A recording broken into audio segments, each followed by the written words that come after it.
ભરૂચમાં હરિપ્રબોધ પરિવાર દ્વારા ભવ્ય સભાનું આયોજન પરમ પૂજ્ય પ્રબોધ જીવન સ્વામીના સાનિધ્યમાં કરવામાં આવ્યું. આવનાર 5 જાન્યુઆરી 2025ના રોજ યોજાનાર ભવ્ય હરિપ્રબોધમ યુવા મહોત્સવને હવે ગણતરીના દિવસો બાકી છે, ત્યારે હરિપ્રબોધમ પરિવાર દ્વારા ભરૂચની ધરતી પર ભવ્ય સભાનું આયોજન કરવામાં આવ્યું. હરિપ્રબોધમ યુવા મહોત્સવની પૂર્વ તૈયારીના ભાગરૂપે પરમ પૂજ્ય હરિપ્રસાદ સ્વામીજીના ઉત્તરાધિકારી પરમ પૂજ્ય પ્રબોધ જીવન સ્વામીજી દર્શનદાન આપવા તારીખ 21 અને 22 એમ 2 દિવસ ભરૂચ અંકલેશ્વર શહેરના મહેમાન બન્યા. જે સંદર્ભે ગઈકાલે પ્રથમ દિવસે ભરૂચના આત્મીય સંસ્કાર ધામ ખાતે સમાજના આગેવાન, ડોક્ટર, એડવોકેટ્સ, બિલ્ડર્સ, બિઝનેસમેન જેવા સમાજસેવકોની હાજરીમાં ભવ્ય સભાનું આયોજન પરમ પૂજ્ય પ્રબોધ જીવન સ્વામીજીના સાનિધ્યમાં કરવામાં આવી હતી. સભામાં સંત વૈર્ય પૂજ્ય મૈત્રી સ્વામીજી, પૂજ્ય ગુરુપ્રસાદ સ્વામીજી, પૂજ્ય સંતોષ તથા પ્રાદેશિક સંત વર્ય પૂજ્ય હરિશરણ સ્વામીજી, હરિતનય સ્વામીજી તથા અન્ય તમામ સંતો સહિત હરિપ્રબોધ પરિવાર ભરૂચના પ્રમુખ શ્રી મિલિંદભાઈ પટેલ હાજર રહ્યા હતા.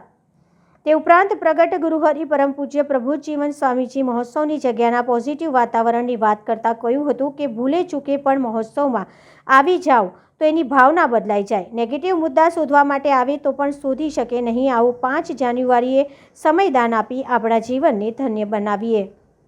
મુખ્ય 4 હેતુ છે. આ ઉત્સવમાં જે 2 લાખ હરિભક્તો આવશે ભરૂચના આંગણે, 1 વર્ષ પહેલા ગુરુહરિએ આશીર્વાદ આપ્યા હતા કે બેન્ચમાર્ક બનશે ભરૂચનો સમયો. 2034માં સ્વામીજીને 100 વર્ષ પૂર્ણ થશે. એ દશકાનું આ પ્રથમ સોપાન છે. સ્વામીશ્રીનું આ 91મું વર્ષનું આપણે પર્વ ઉજવી રહ્યા છીએ. 1971માં સ્વામીજીનું યુગ કાર્ય યુવા પ્રવૃત્તિની પ્રથમ શિબિર 80 યુવકોથી શરૂઆત થયેલી અને ત્યારે ગુરુહરિ પ્રબોધ સ્વામીજીની વંથળીથી નરોત્તમદાસ એમનું નામ હતું યુવકમાં, અને શુકલતીર્થની પ્રાસાદિક ધરતી ઉપર પ્રથમ વખત પધારેલા. એ ધરતીમાં રમમાણ થવા માટે આપણે સૌ ભેગા થવાનું છે. આપણા બાળકો આપણી સાચી મૂડી છે. એ સાચી મૂડીનું જો જતન કરીશું તો આપણી ભેગી કરેલ મૂડી સચવાશે.